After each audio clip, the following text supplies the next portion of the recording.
यो क्या झटके मरदा पे भाई झटके क्यों मरदा पे भाई काशी चेक करें डाउन करो सारी डाउन करो हरिया करो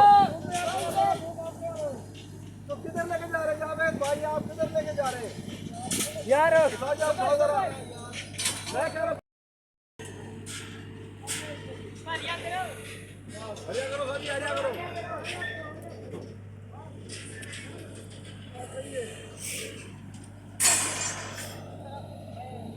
बोतल भरे नहीं ना हाँ हाँ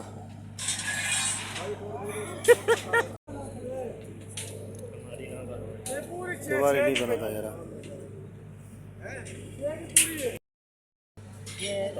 वो उससे बड़ा ही छोटा ही बड़ा है ना हम बरा भी है सरिया रो अल्लाह दे बंदे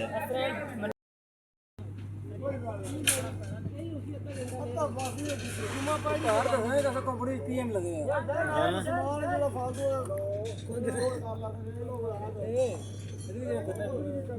छोटे छोटे बच्चे ले वो नुकस तभी है कि नाल अभी के लिए मैं 3 साल हो गए मैं बेटा हाँ जी अस्सलाम वालेकुम जी उम्मीद है करना तुसां सारे वालों समेश के चौधरी सो हमारे यूट्यूब चैनल तक मुश्किल व्लॉग नाली फेसबुक पेज है इस्लाम का टीवी लो दोस्तों माड़े भैनों तो भरावो हाँ जी अस्सलाम वालेकुम दोस्तों माड़े भैनों भरावो क्या हाल है ठीक हो वालो सेहत भी है सारे नहीं ठीक है दोस्तों भैनों भरावो सरिया लेना पिया तो फिर इंशाअल्लाह 5 मीटर ना जड़ा ना सरिया शुरू हो जैसी अल्हम्दुलिल्लाह बाकी तुसां थोड़ा दूरों ड्रोन फुटेज तको क्लोज भी तको अस कोशिश करने ने असें ही वीडियो जी है ना चंगी तो चंगी पेश करा बाकी आ तको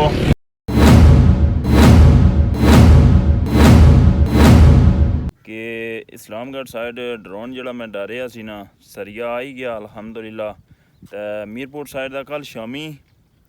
सरिया लाई गया सी तो उसने जड़ा ना कोई गाडरी शाडर रखने न पे तो फिर इंशाल्लाह सरिये ना कम शुरू हो जैसी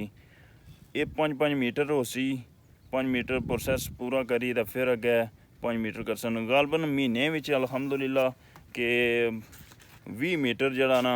ये एक साइड तो हो सी तो 20 मीटर एक साइड तो होया करसी यानी इस्लामगढ़ साइड और मीरपुर साइड होया करसी इस तरह प्रोसैस मतलब 5 महीने रेसी अंदाज़न तो फिर इंशाल्लाह ये सेंटर ही अच्छी तरह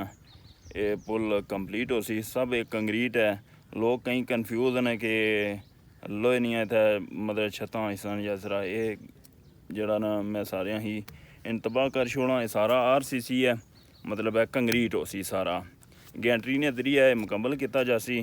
तो पहले शटरिंग वगैरह लगनी है फिर सरिया पाई सी फिर कंक्रीट हो सी सारा प्रोसैस जड़ा ना अल्हम्दुलिल्लाह जारी हो सारी है तो चलो अल्लाह खैर करसी तो तुसें थोड़ा जा मंगला डैम ना नज़ारे कराने आ वेखो मईयां जड़ियां ना पानी पीनियां न पियां तो मंगला डैम ना पानी भी रोज़ बरोज़ जड़ा ना टलना पिया तो इंशाल्लाह फिर ब्रिज ने उत्थै कोल जाइदा न उत्थों वीडियो इंशाल्लाह शूट वगैरह कराया करसां बाकी ये तो कोई अजय कनकां शनकां रड़ियां वगैरह कोई नहीं तो ज़ाहिर है ये पानी वल अरसा खलता रहा तो फिर ये दलदल है तो चलो अल्लाह खैर करसी बाकी ये शार्ट जा इंटरव्यू करना ज़रूरी मैं समझा कि या तको ये इस टाइम हो चुकिया दोस्तों तो भैनों तो भरावो 10:56 तो अंदरा कलां जड़ा उधरों भी पानी रोज़ बरोज़ टलना पिया वो चेक करो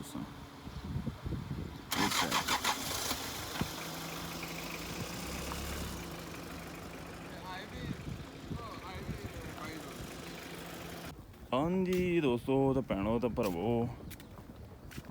इधर तुसें थोड़ी जी डिटेल फ्राहम कर रहे हैं तुसीं चेक कर सकने हो माशाल्लाह माशाल्लाह कितने खूबसूरत है सुबह सुबह ने नज़ारे होने शाम ने टाइम नाल भी ठीक है लेकिन इस टाइम जड़ा ना बहुत खूबसूरती लम्हात होने ने कोई बंदा वर्कर आया बोट पर या चलिया चलो जरा भी जिस तरह भी है उसी बाकी या तको तुसां बाड़ियां हुण सुकनियां न पियां धुप्पां शुप्पां पैनियां न पियां तुसें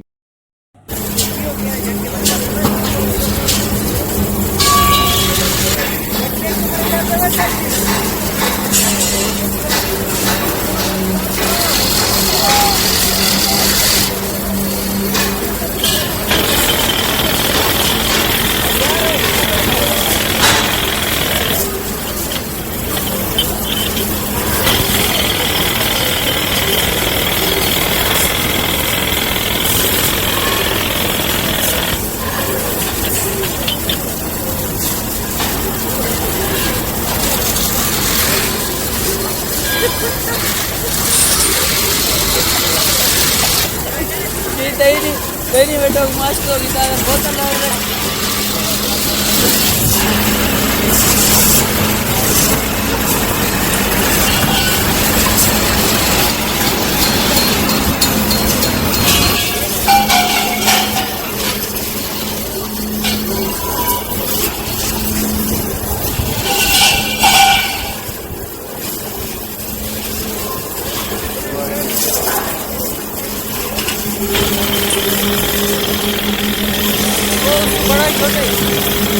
हमरा